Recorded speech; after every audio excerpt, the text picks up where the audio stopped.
오늘은 코로나19 팬데믹 5강 마지막 강의입니다.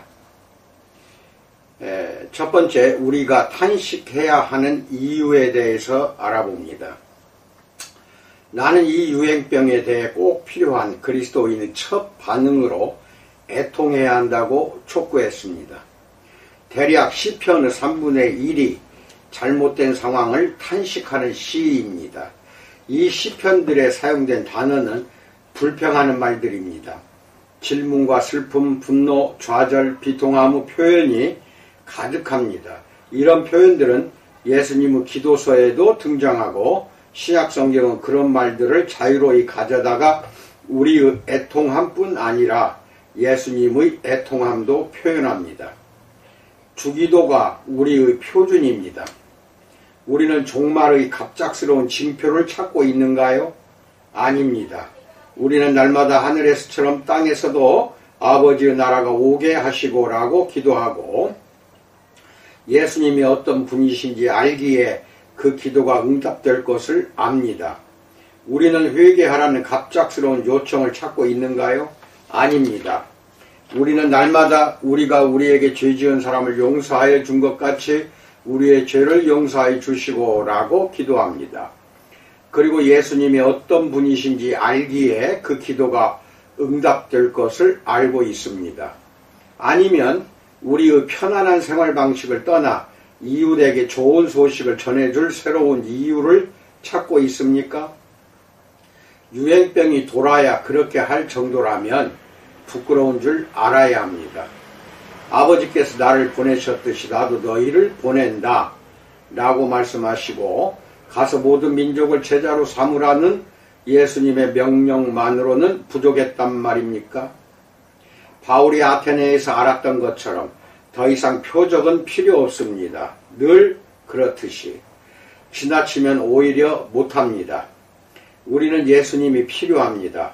하나님 나라를 이 땅에 임하게 하신 그분의 삶과 죽음과 부활, 승천하신 주님의 주권, 다시 오셔서 영광스러운 최종적인 회복을 이루시고 하늘과 땅을 하나 되게 하신다는 약속이 필요합니다. 이 내러티브에 새로운 표적을 더하려는 모든 시도는 오히려 그것을 깎아내릴 것입니다. 그것은 예수님은 포도원 소작인 비유에서 주인이 하나밖에 없는 아들을 보내어 농부들의 손에 죽는 모습을 보고도 더 보낼 종이 있었다는 뜻이 됩니다. 죽음이 집과 가게로 스며들고 건강하다고 느끼는 사람이 자신은 알지도 못한 채 바이러스를 옮기고 다니고 거리의 낯선 사람이 모두 위험인물이고 다들 마스크를 착용하고 교회가 문을 닫아 사람들이 홀로 임종을 맞아야 하는 심각한 위기의 때 지금은 탄식할 때입니다. 손쉬운 답이 없다고 인정할 때입니다. 위기를 우리가 하고 싶은 말을 외쳐댈 기회로 삼는 것을 거부할 때입니다. 친구들이 무덤 앞에서 눈물을 흘릴 때입니다. 성령이 말할 수 없이 깊은 탄식으로 간구하시는 때입니다. 바울은 기뻐하는 사람들과 함께 기뻐하고 우는 사람들께 함께 우십시오라고 말했습니다. 맞는 말입니다. 그리고 지금 세상이 울고 있습니다. 교회의 첫 부르심, 무엇보다도 가장 중요한 부르심은 우는 사람들 사이에 겸허히 자리 잡는 것입니다. 슬픔도 사랑의 일부입니다. 슬퍼하지 않는 것, 애통하지 않는 것은 사랑이 흘러나오는 가장 내밀한 마음속 같은 장소의 문을 닫아버리는 것입니다. 우리 사회는 슬픔을 두려워하는데 그저 죽음이 두려워서만은 아닙니다. 죽음을 두려워하는 것은 최후의 원수에 대한 적절한 반응이요 자연스럽고 지극히 정상입니다. 우리 사회가 슬픔을 두려워하는 이유는 두려움 자체를 두려워하기 때문입니다. 슬픔이란 말을 입에서 내뱉기만 해도 완전히 무너지기라도 하듯이 공포에 떱니다. 우리는 계속 살아가야 한다고, 약해지면 안 된다고 우리 자신에게 말해주어야 합니다. 그렇습니다. 친구의 무덤 앞에서 눈물을 흘리신 예수님처럼 강해야 합니다. 예수님을 죽은 자들 가운데서 살리시고 우리의 죽을 몸도 살리실 성령님, 하지만 지금은 말할 수 없이 깊은 탄식으로 우리를 대신하여 강구하여 주시는 성령님처럼 강해야 합니다. 시편으로 기도하는 법을 배운 사람처럼 강해야 합니다. 인내하며 주님을 기다리는 법을 배우고 세상에 전할 쉬운 대답이나 말을 기대하지 않는 사람처럼 강해야 합니다. 나는 내 영혼에 잠자코 있으라고 말했다. 어둠이 그대를 발견할 수 있도록, 하나님의 어둠이 임하도록. 나는 내 영혼에 잠자코 있으라 말했다. 소망하지 말고 기다리라 말했다. 소망은 그릇된 것을 소망하기 때문이다. 사랑 없이 기다리라. 사랑은 그릇된 것을 사랑하기 때문이다. 하지만 아직 믿음이 있다. 그러나 믿음과 소망과 사랑은 모두 기다려야만 한다. 생각하지 말고 기다리라. 그대는 아직 생각할 준비가 되어 있지 않을 터이니. 그래서 어둠이 빛이 되고 멈춤이 춤이 되어 그대가 알지 못하는 곳에 도달하려면 그대는 무지의 길로 가야 하리. 라고 시를 읊조리고 있습니다. 독일 전투기가 런던 하늘을 새카맣게 뒤덮었을 때 쓴 엘리어트의 4개의 사중주 중 두 번째 시인 이스트 코커를 묵상해 보십시오. 시인은 힘든 상황에서 우리가 얻으려는 모든 손쉬운 위안은 망상일 가능성이 크다는 것을 깨달았습니다. 우리는 그 위안을 꼭 붙잡습니다. 아니, 하나님이 우리에게 그것들을 빨리 주시기를 기대하는지도 모르겠습니다. 어둠을 맞닥뜨리고 싶지 않아서, 겟세마네의 예수님과 함께 깨어 기도하고 싶지 않아서 자제하고 금식해야 할 때가 있습니다. 유배의 시간이 있습니다. 아무데도 소속되지 않은 듯한 낯설게 하기의 시간, 성급히 판단하지 않아야 할 때가 있습니다. 기도할 때나 살아갈 때나 미봉책을 붙잡는 건 너무 쉬운 일입니다. 탄식하라는 요청과 함께 사는 삶, 성령의 신음에 동참하는 삶은 힘들고 괴로울 수 있습니다. 하지만 바로 거기에서 우리는 아들의 형상으로 변화가 됩니다. 두 번째, 하나님에 대해 어떻게 말해야 할까에 대해서 알아봅니다. 나는 예수님과 성령님과 함께라야 하나님이 세상을 주관하고 계신다는 의미를 제대로 알 수 있다고 주장했습니다. 예수님은 그분의 소명을 중심으로 하나님 나라를 재정의하셨는데 그 소명의 절정이 성경대로 우리 죄를 위해 죽으신 고린도전서 15장 3절처럼 십자가형이었습니다. 그분은 세상을 구해내려는 창조주의 목적에 초점을 맞춘 이스라엘의 전체 내러티브가 성금요일의 외로운 고통이라는 한 점으로 수렴되고 있다고 이해하셨습니다. 예수님은 어둠으로 들어가 그 무게를 온전히 홀로 짊어지셔야 했습니다. 그것이 이스라엘 하나님이 인간으로 오셔서 궁극적인 유월절을 성취하신다는 옛 약속의 성취라고 믿으셨기에 그렇게 하셨습니다. 이것이 우주의 어둠의 권세를 타도하는 방법이 될 것입니다. 죽음과 그 죽음의 결과에서 세상을 구하는 방법이 될 것입니다. 예수님은 이렇게 믿고 행동하심으로 창세기에 나오는 인류의 소명, 곧 세상에 하나님의 목적을 드러내는 소명에 완벽하게 들어맞게 사셨습니다.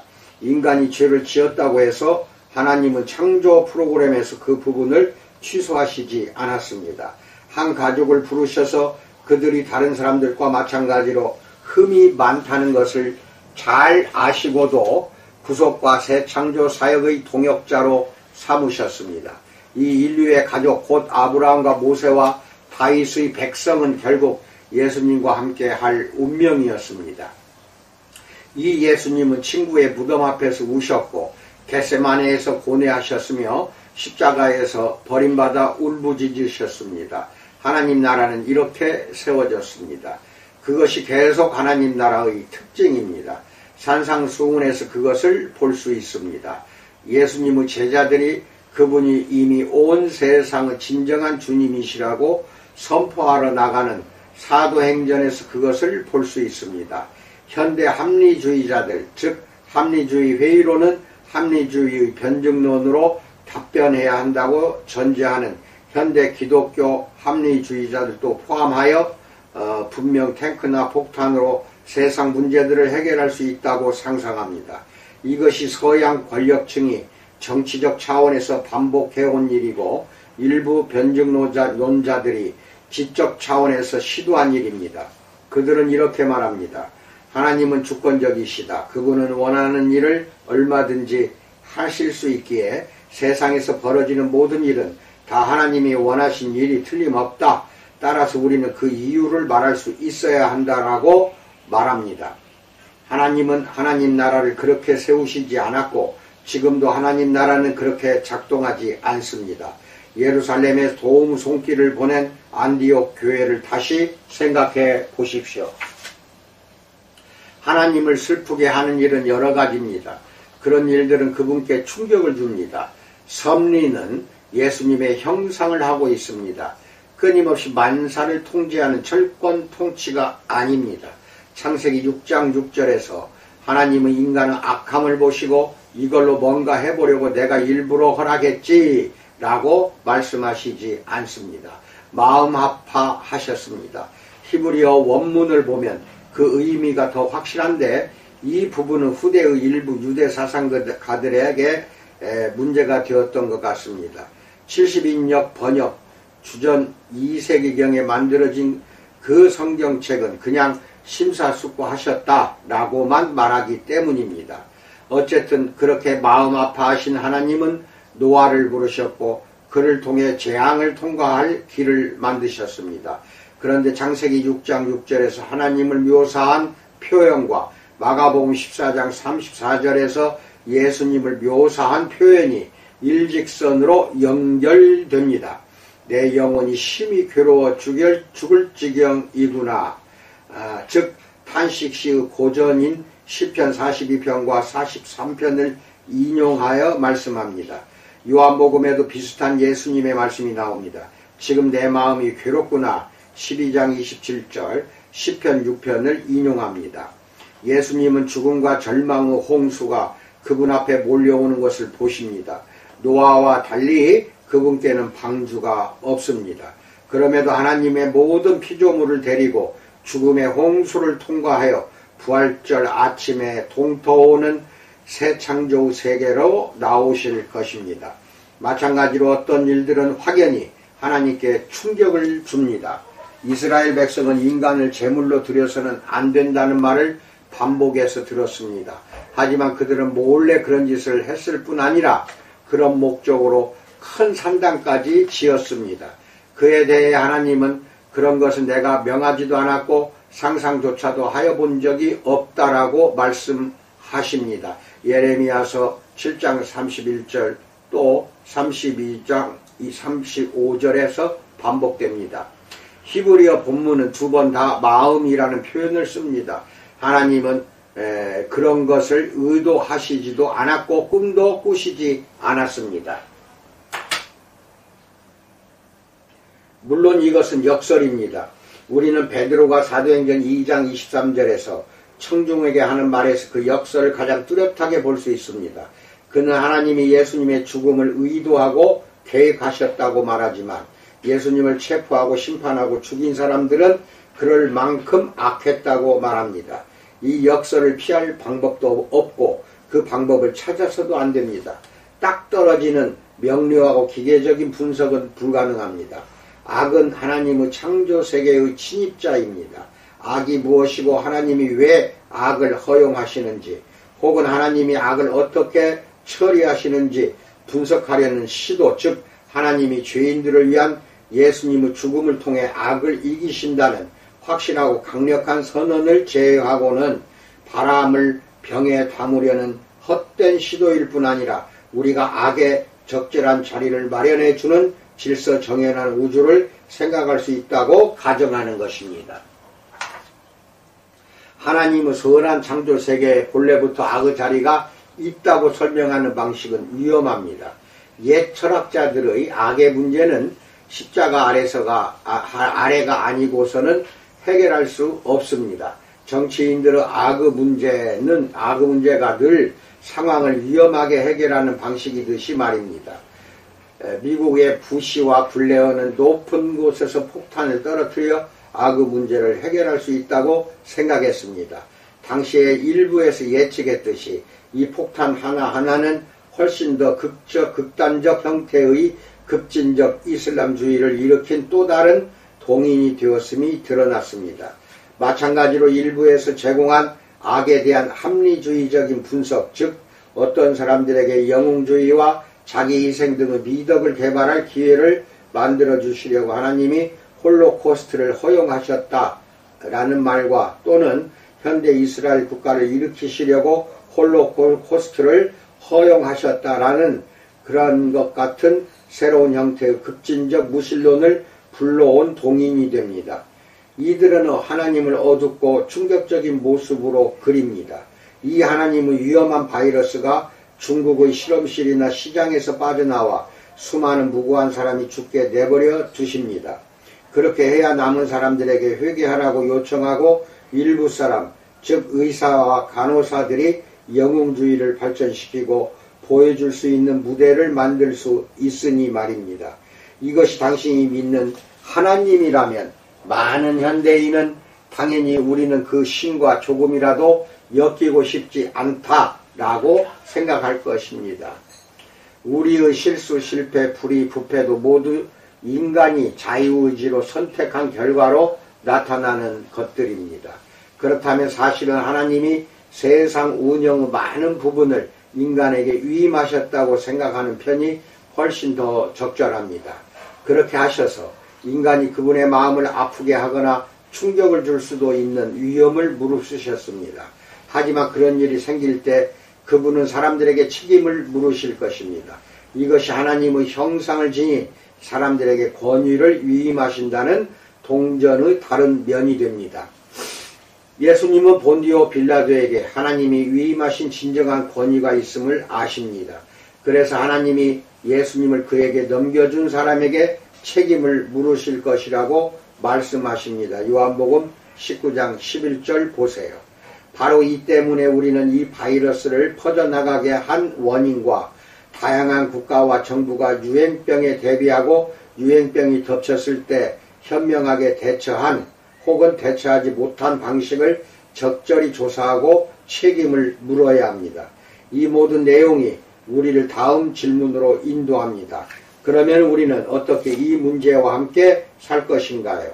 어떻게 이 문제를 극복할 것인가요? 이런 혼란 가운데서 애통하는 것과 함께 교회의 소명은 무엇인가요? 세 번째, 어떻게 현재를 살아갈 것인가에 대해서 알아봅니다. 요한복음 20장에 따르면 최근 우리에게 매우 익숙해진 세 가지와 함께 교회의 성교가 시작되었는데 그것은 바로 눈물과 잠긴 문과 의심입니다. 첫 부활절에 막달라 마리아는 예수님의 빈 무덤 바깥에서 울고 있었습니다. 요한복음 20장 1절로 18절 보세요. 놀랍게도 예수님이 마리아를 만나서 이야기를 하시고 할 일을 주셨습니다. 마리아는 숨어있는 제자들을 찾아가 말씀을 전해야 했습니다. 예수님이 살아나셨고 이제 그분이 온 세상의 주님이 되셨다고. 같은 날 밤에 제자들은 여전히 문을 닫아 걸고 숨어 있었습니다. 요한복음 20장 19절로 23절 보세요. 예수님을 잡아간 사람들이 들이닥쳐서 자기들도 잡아갈까봐 무서웠습니다. 하지만 잠긴 문도 예수님을 막지는 못했습니다. 그분이 오셔서 제자들 곁에 서셨습니다. 함께 식사하시고 사명도 주셨습니다. 아버지께서 나를 보내셨듯이 나도 너희를 보낸다 라고 말씀합니다. 이 말씀은 무슨 뜻이었을까요? 앞으로 살펴보겠지만 가장 확실한 해석은 예수님이 이스라엘에 오셨듯이 교회도 세상으로 나가야 한다는 것입니다. 그 다음 주에 제자들이 같은 방에 모여 있었습니다. 이번에도 문은 잠겨 있었습니다. 도마는 처음 예수님이 나타나셨을 때는 그 자리에 없었습니다. 그는 한 주 내내 예수님이 나타나셔서 정말로 그분이심을 증명하지 않으면 믿지 못하겠다고 말하고 다녔습니다. 요한복음 20장 24절로 29절 보세요. 예수님이 다시 오셔서 도마에게 그분의 손과 옆구리의 상처를 만져보라고 말씀하셨습니다. 이 상처는 그분의 정체성을 증명하고 그분의 사랑을 드러냈습니다. 눈물과 잠긴 문과 의심은 함께 갑니다. 비슷한 내용을 이야기하는 다른 방식입니다. 이 셋이 함께 내가 이 글을 쓰는 지금 인류가 처한 상황에 대해 많은 내용을 압축해서 보여줍니다. 당연히 눈물이 많습니다. 너무 많은 사람이 갑자기 목숨을 잃었습니다. 닫힌 문, 정확히 그런 상황입니다. 두려움은 우리에게 앙심을 품은 특정한 사람들에 대한 두려움이 아닙니다. 길거리에서 마주치는 누구라도 부지불식간에 내게 병을 옮겨 한두 주 사이에 죽음에 이르게 할 수 있다는 더 크고 모호한 두려움입니다. 물론 내가 다른 사람에게 병을 옮길 수도 있습니다. 그러니 격리합니다. 그리고 눈물과 격리 사이에서 의심이 잡초처럼 자랍니다. 이게 무슨 상황인가요? 이런 세상에 믿음이나 희망의 여지가 남아있을까요? 두어 사람을 제외하고 모든 사람과 격리되어 있다면 사랑의 여지가 있을까요? 하나같이 쉽지 않은 질문들입니다. 이는 교회가 능숙하게 답변할 수 있어야 할 질문들입니다. 그저 말로만이 아니라 들을 사람이 있기는 하지만 상징적으로 말입니다. 첫 제자들이 슬퍼하고 두려워하고 의심하는 그들을 만나러 오신 예수님을 발견했다면 우리도 그럴 수 있을 것입니다. 하지만 어떻게 해요? 예수님이 이스라엘에 오신 것처럼 교회도 세상으로 나가야 한다는 말은 구체적으로 무슨 뜻인가요? 앞서 살펴보았듯이 요한복음은 예수님이 베푸신 표적들을 보여줍니다. 거기에 지진이나 기근, 전염병이나 홍수 같은 것은 없었습니다. 예수님의 표적은 사람들을 공포에 몰아넣어 굴복시키거나 믿게 하거나 세상의 멸망을 경고하려는 의도가 없었습니다. 오히려 새 생명, 새로운 창조 세계의 표적이었습니다. 하나님이 평범한 것에 임하셔서 그것을 비범하게 만드시는 표적이었습니다. 병든 세상을 치유하시고 굶주린 자들에게 빵을 주시고 눈먼 자를 보게 하시고 죽은 자를 살리시는 표적이었습니다. 세상이 새 봄으로 태어나는 표적이었습니다. 새 출발이었습니다. 다락방에서 슬퍼하고 두려움에 떨며 의심하던 제자들에게 예수님은 그와 같이 하라고 명령하셨습니다. 그래서 제자들은 순종했습니다. 맨 처음부터 바울은 자신의 첫 번째 편지에서 갈라디아 사람들에게 모든 사람에게 특히 믿음의 가족들에게 선한 일을 합시다 라고 말합니다. 세상 사람들은 믿기 힘들었습니다. 앞에서 보았듯이 전염병이 퍼지자 초기 그리스도인들은 사람들 사이로 들어가 그들을 간호했습니다. 그러면서 다른 사람을 살리기도 하고 자신이 죽기도 했습니다.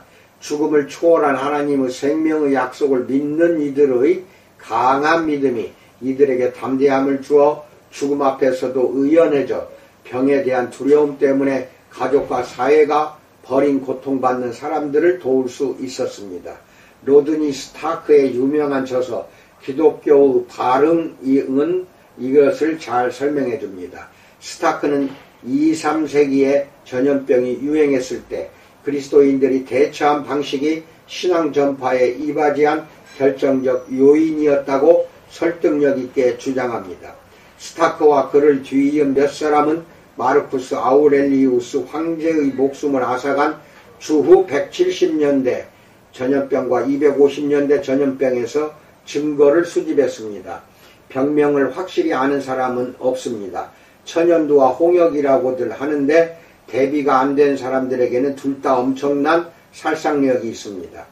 콘스탄티누스 대제가 기독교를 공인하고 나서 4세기 후반에 로마 제국을 다시 개종시키려고 한 율리아누스 황제마저 그리스도인들이 비그리스도인들보다 환자와 가난한 자를 훨씬 더 잘 돌본다며 한탄했습니다. 로마인들은 돌보지 않았거든요. 소 잃고 외양간 고치는 격이었습니다. 예수님이 이스라엘을 위해 하신 일을 그리스도인들이 세상을 위해 하고 있었던 것입니다. 주변 사람들이 알아차렸습니다. 뭔가 새로운 일이 벌어지고 있었습니다. 잠시 생각해 봅시다. 우리나라의 환경을 봅시다. 이번 8.15 때 기독교인들이 거리로 뛰쳐나와 광화문 광장에서 여러 사람에게 코로나 바이러스를 전염시켜 버렸습니다. 그렇지만 2, 3세기 로마의 전염병이 돌 때에는 크리스천들이 그 전염병을 없애기 위해 참으로 비크리스천들까지도 돌보아주고 가마 안 싸주고 또 같이 전염병에 걸려 죽어간 모습을 로마 황제들이 본 것입니다. 그러면서 한탄을 합니다. 비그리스도인들이 어떻게 하여 이렇게 못하는가 하고 한탄합니다. 자, 잘 들어보십시오. 기독교 역사상 전염병은 해마다 있었지만 그때마다 다 크리스천들이 교회 밖으로 뛰쳐나가서 환자들을 보살피고 가난한 자들을 보살폈습니다. 그런데 지금은 오히려 밖으로 튀어나가서 전염병을 옮기고 있습니다. 어떻게 생각합니까? 예수님 하나님이 기뻐하시겠습니까? 슬퍼 우실 수밖에 없고 탄식할 수밖에 없는 상황을 크리스천들이 만들어가고 있다는 것 같이 불행한 일이 어디가 있겠습니까? 전통은 계속되었습니다. 병원과 호스피스를 세운 사람들은 다 그리스도인들이었습니다. 예수님을 따르는 이들은 엘리트가 아닌 사람들에게도 교육을 제공하고 가난한 사람을 돌보는 일에도 앞장섰습니다. 지금도 그렇지만 부족한 게 한둘이 아니었습니다. 의료 분야에서는 세균을 발견하여 연구하고 백신과 예방접종이 자리 잡은 현대에 와서야 주요 유행병이 잠잠해졌던 것입니다. 따라서 예수님 시대부터 최근 100~200년 전까지만 해도 전염병은 나타났다는 것입니다. 그리고 사라지고 나타나기를 반복하면서 끔찍한 결과를 남길 때가 많았습니다. 현대에 사는 우리는 제외된다고 과학과 기술의 진보로 그런 것들은 다 사라졌다고 생각하면 오산입니다. 이것은 19세기 말 사람들이 서양 사회가 하나님 나라를 향해 별탈 없이 진보하고 있다고 생각한 것과 마찬가지입니다. 그래서 예수님을 따르는 이들은 기독교 역사 내내 대체로 그런 사고방식을 피했습니다. 대신 안디옥 교회처럼 열심히 할 일을 했습니다. 갇힌 자를 찾아가고 다친 사람을 돌보고 이방인을 환영하고 굶주린 사람들에게 먹을 것을 주었습니다. 그리고 아픈 사람을 간호했습니다. 과거 대부분의 시기에 밤낮으로 좋을 때나 나쁠 때나 흑사병이 돌 때든 선페스트가 돌 때든 전시나 평시나 도심 슬럼이나 외딴 농가에서나 성직자와 평신도가 똑같이 상당한 때로는 치명적인 위험을 무릅쓰고 그렇게 했던 것입니다. 마태복음 25장 말씀을 따라서 궁핍한 사람들의 얼굴에서 주님을 만나라는 권면은 늘 강력했습니다. 지금 늦지 않았습니다. 이제 교회 밖으로 나가서 돌봐 줍시다. 크리스천들이 해야만이 그게 하나님의 뜻이고 그렇게 하는 크리스천들이 예수같이 보이기 때문에 자연스럽게 기독교인들이 교회로 몰려들어오게 되어 있습니다. 구원받게 되어 있다는 것입니다. 이 유행병이 퍼지기 시작했을 때 마르틴 루터가 쓴 글 일부가 인터넷에 회자되었습니다. 그 글에는 루터 특유의 현실적인 지혜와 실천적인 신앙이 한데 녹아 있었습니다. 1520년대와 1530년대에 비텐베르크를 비롯한 여러 곳에서 다양한 전염병을 만난 루터는 교회와 시민 지도자들에게 보낸 편지에서 설교자와 목회자들이 자기 자리를 지켜야 한다고 주장했습니다. 선한 목자처럼 양떼를 위해 자기 목숨을 포기할 준비가 되어 있어야 한다고 말했습니다.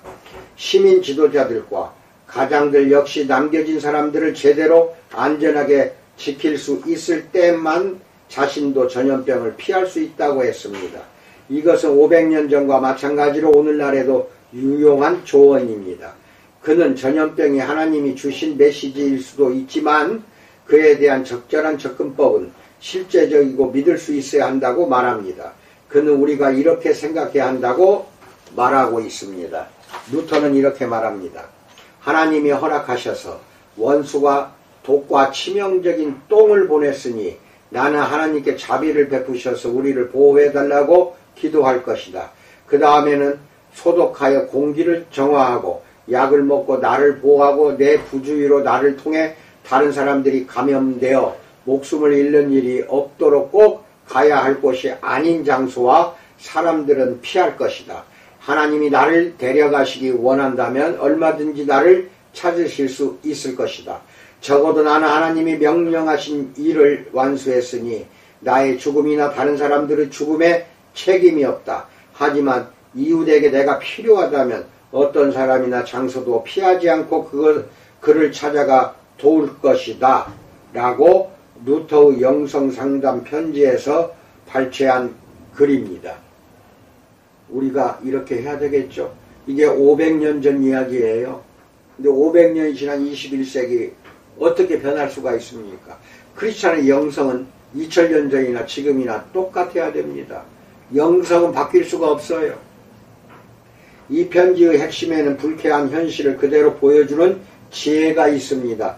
루터는 전염병이 덮쳤을 때 그리스도인의 정상적인 행동은 도망치는 것이 아니라 자리를 지키고 돕는 것이라고 확실히 믿었습니다.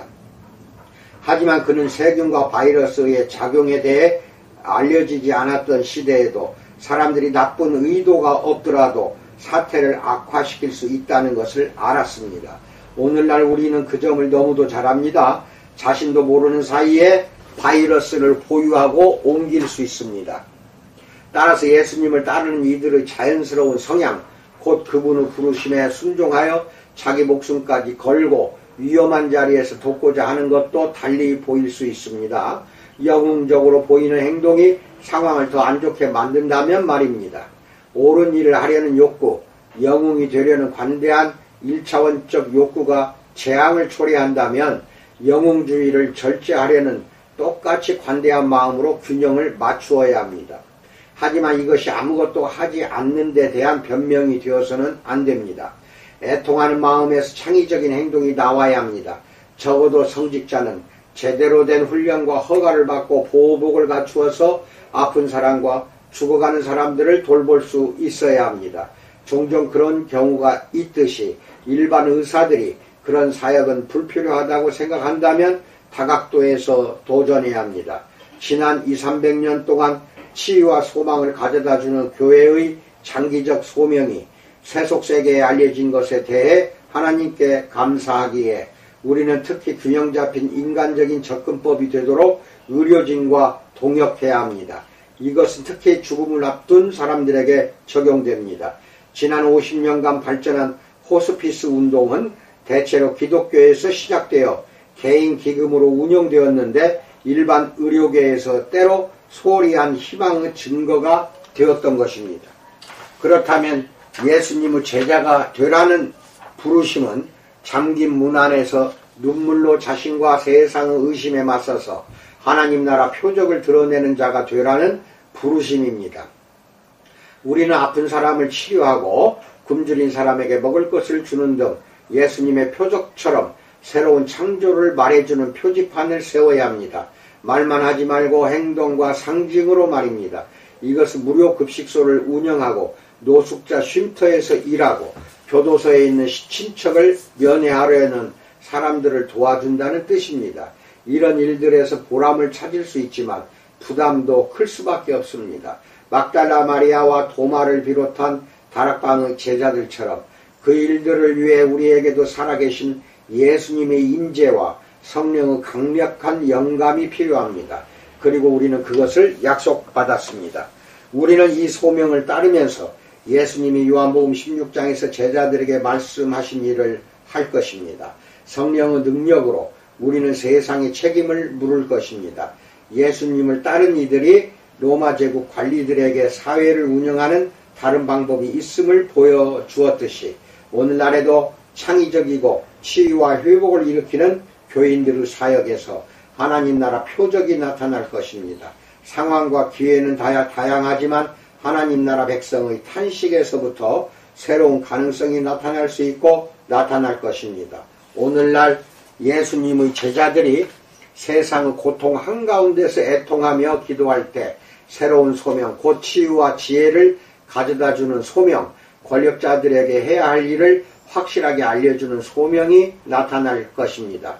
물론 영국처럼 국가의료 서비스를 시행하는 곳이라면 의료는 국가소관이니 교회는 사람들에게 기도하는 법을 가르치고 천국 가는 길을 보여주는 영적인 일로 돌아가도 괜찮다고 생각할지도 모릅니다.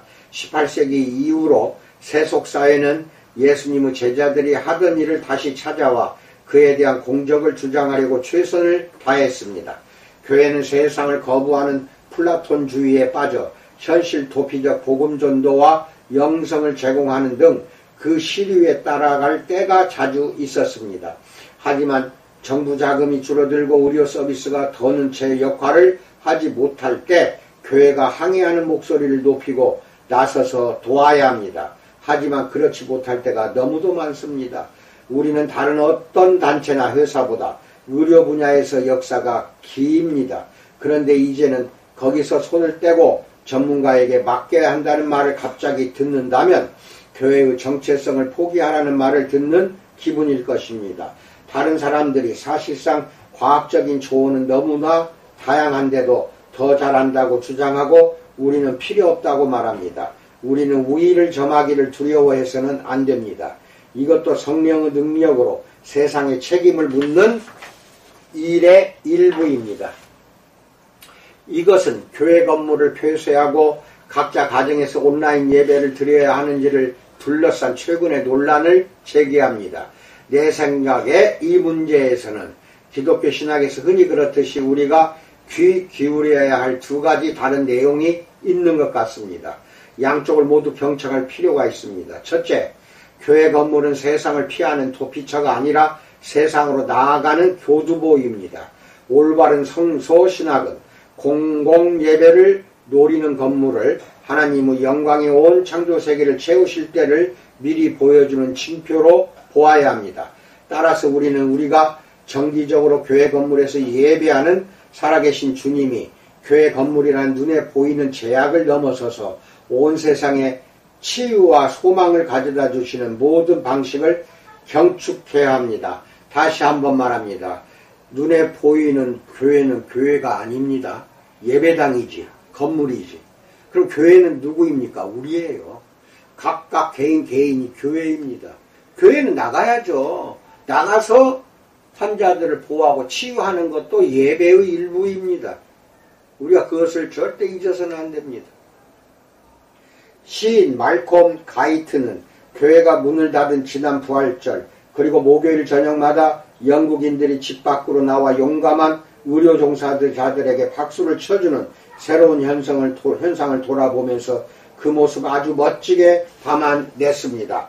말콤의 전문을 인용합니다. 2020년 부활절, 이 희한한 부활절에 예수님은 어디 계시는가?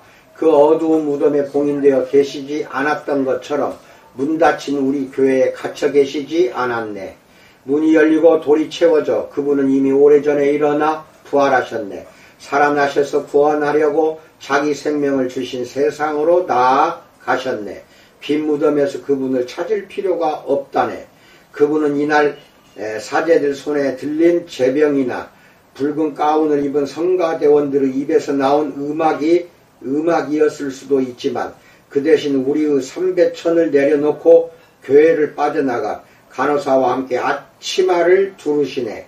들것을 잡아들고 죽어가는 사람들의 연약한 육신을 다정한 손길로 어루만지시네. 소망을 주시네. 숨이 가쁜 사람들과 함께 숨 쉬시고 견딜 힘을 주시네. 예수님이 수천 명의 이름과 얼굴로 오셔서 우리를 섬기셨기에 목요일마다 우리는 박수치네. 병실 바닥을 닦으시고 그분께는 죽음을 뜻했던 광환, 코로나입니다.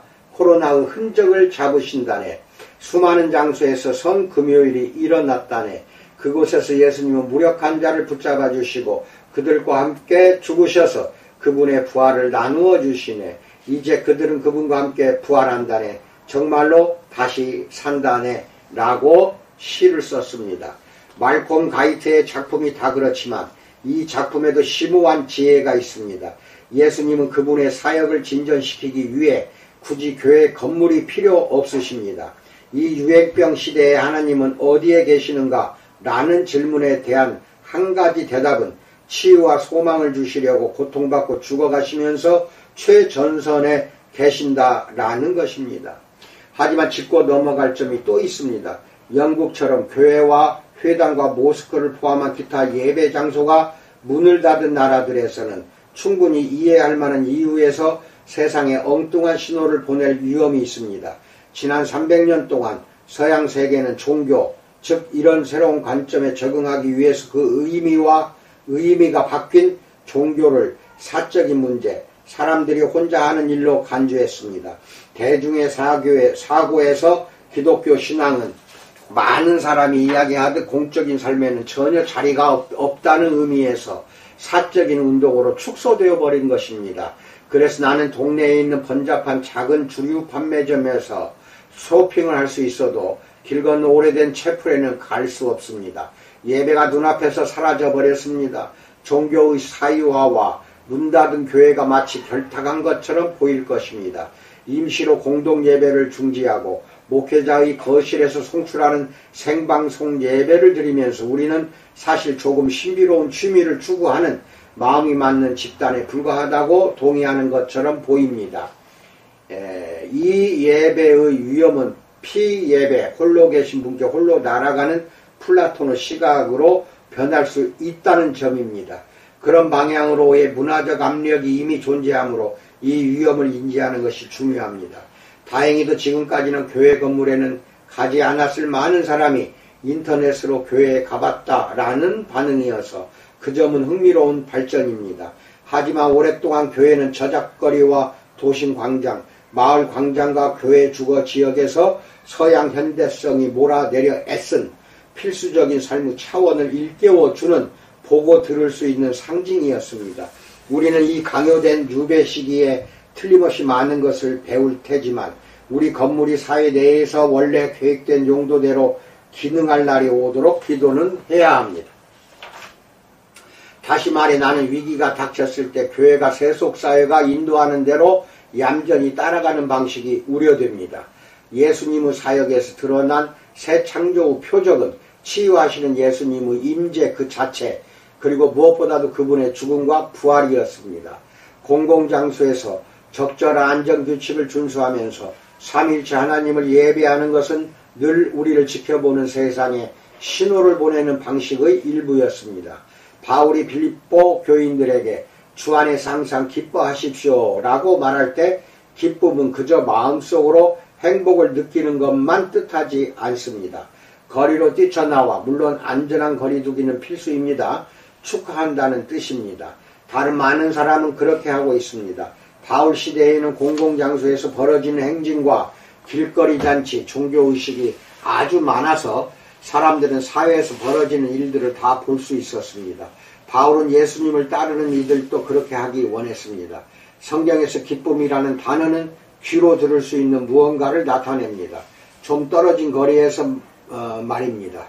느헤미야 12장 43절을 확인해 보십시오. 나는 이 두 관점 사이에 끼어 있습니다.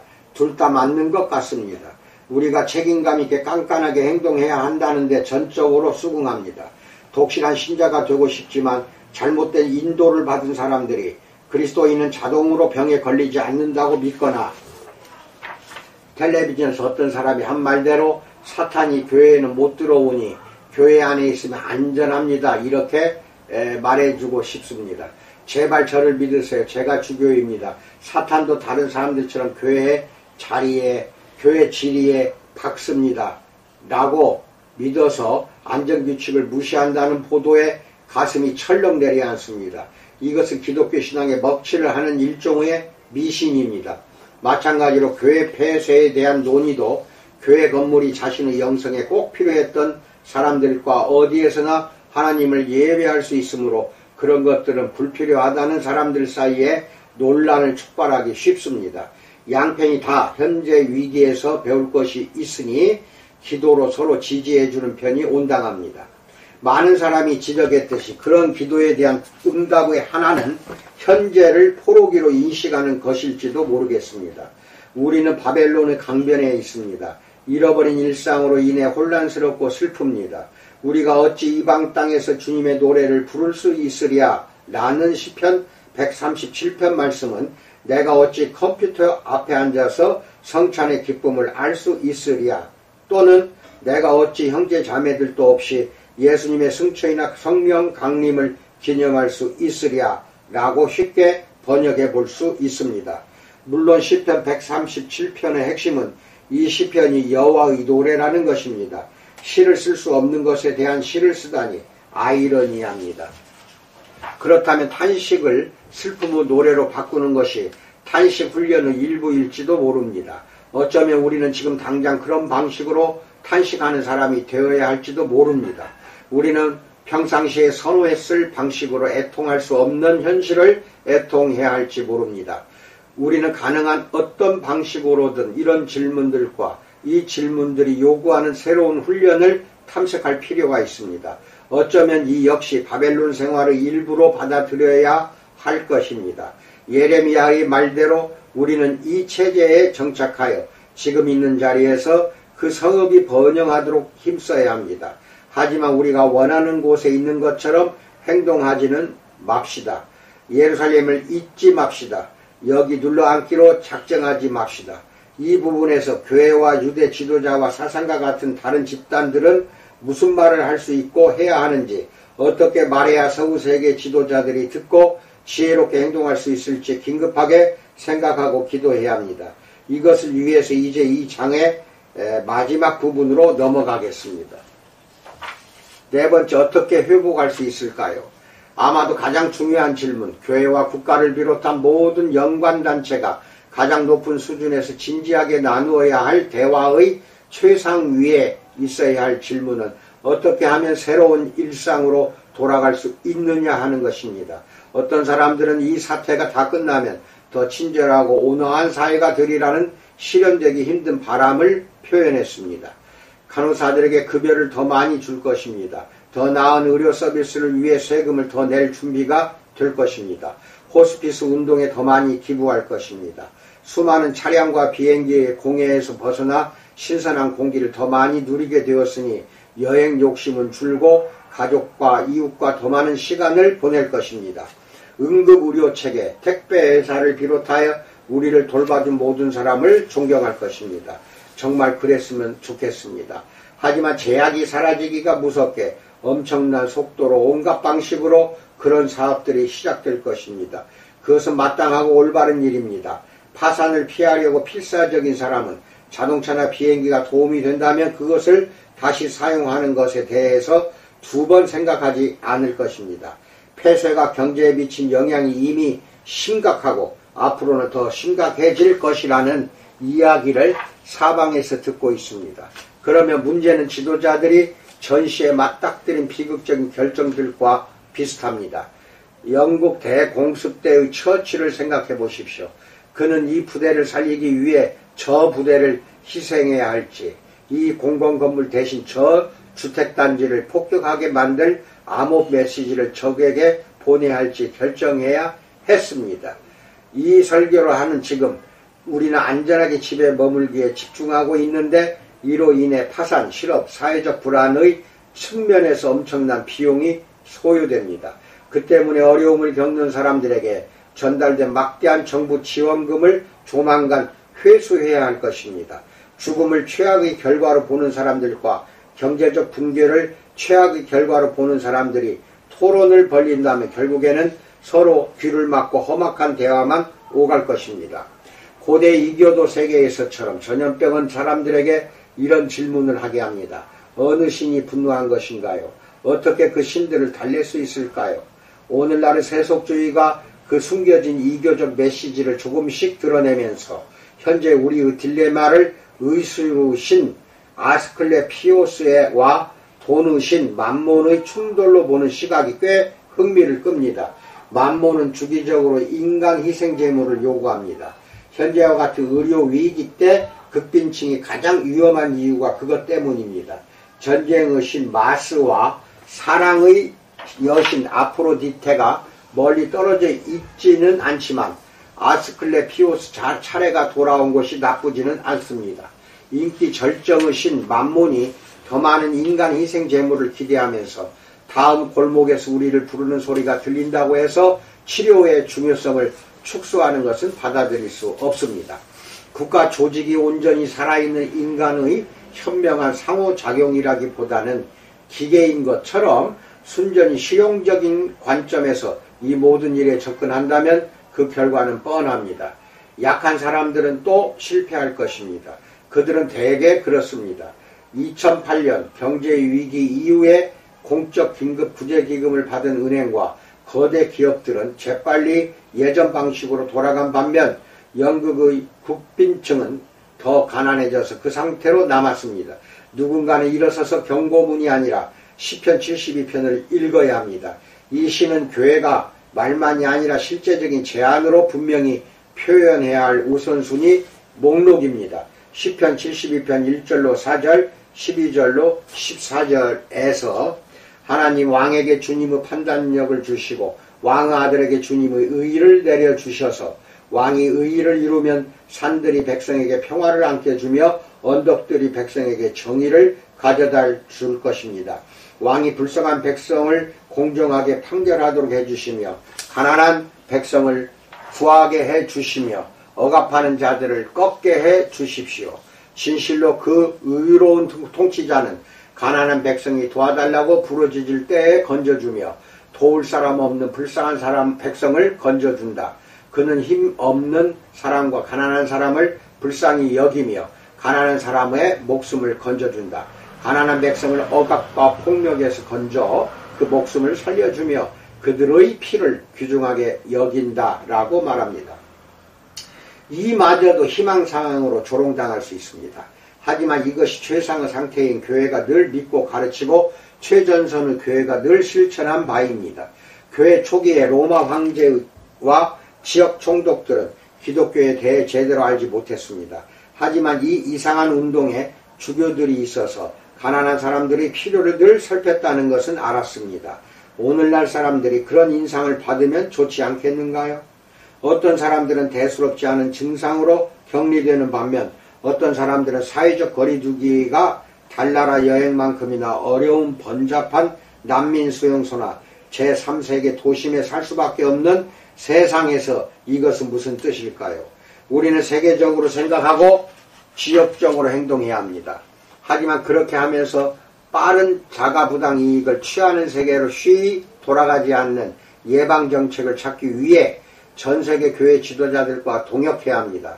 물론 그 와중에 세계보건기구를 강화하고 세상 모든 나라가 그 정책과 규약을 철저히 지켜야 한다고 주장할 필요도 있습니다.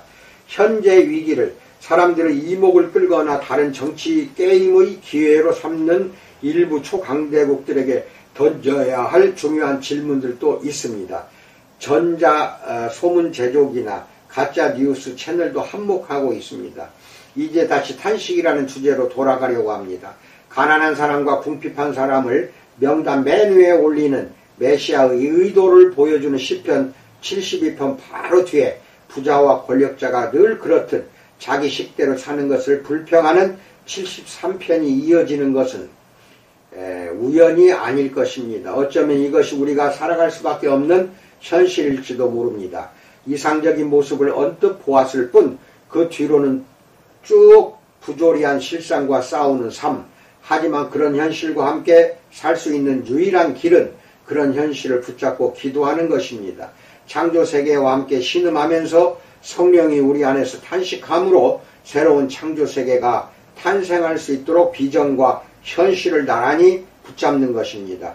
지금 당장 우리에게 필요한 것은 이 도전적인 순간에 바로 긍정의 요셉처럼 일할 수 있는 사람, 상황을 분석하고 어떻게 대처해야 하는지 비전을 그려줄 사람입니다.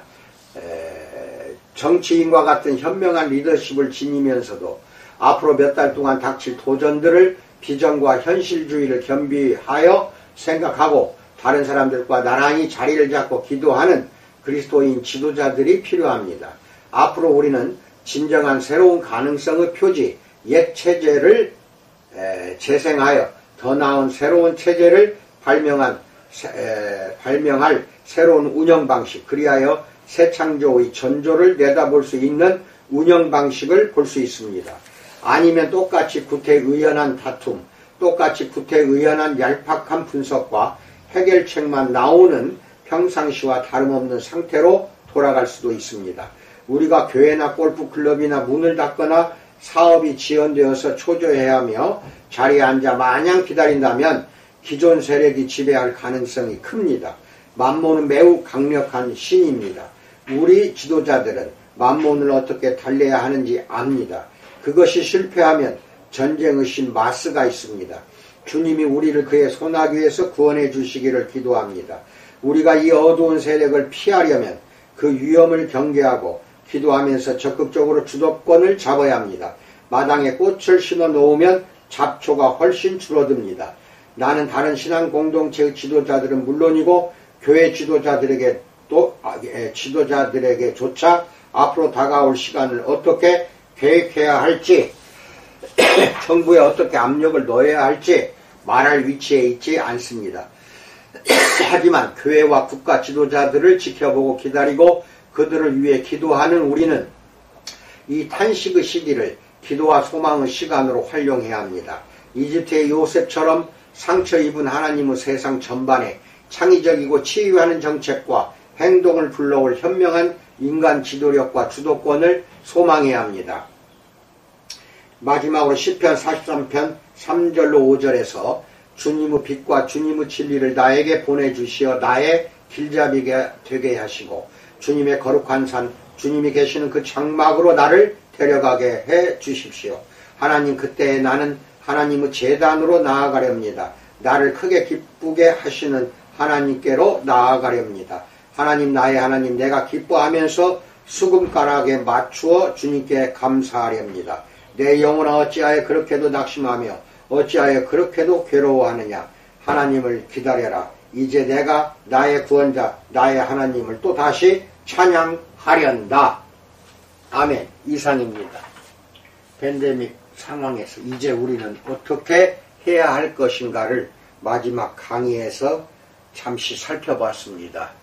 이 영상이 좀 길더라도 꾸준히 끝까지 들으십시오. 그리고 우리의 이 상황을 헤쳐나갈 힘과 지혜를 달라고 하나님께 기도합시다. 그리고 제가 만든 건미당을 무료로 배포하고 싶습니다. 코로나가 걸린 이웃, 친척, 친구들이 있으면 이야기해 주십시오. 도와주어서 그걸로 코로나를 이길 수 있도록 돕고 싶습니다. 오늘도 우리 주님의 풍성한 은혜 속에서 잘 건강 유지하시고 이웃을 잘 보살피는 여러분과 내가 되기를 축원드립니다. 감사합니다.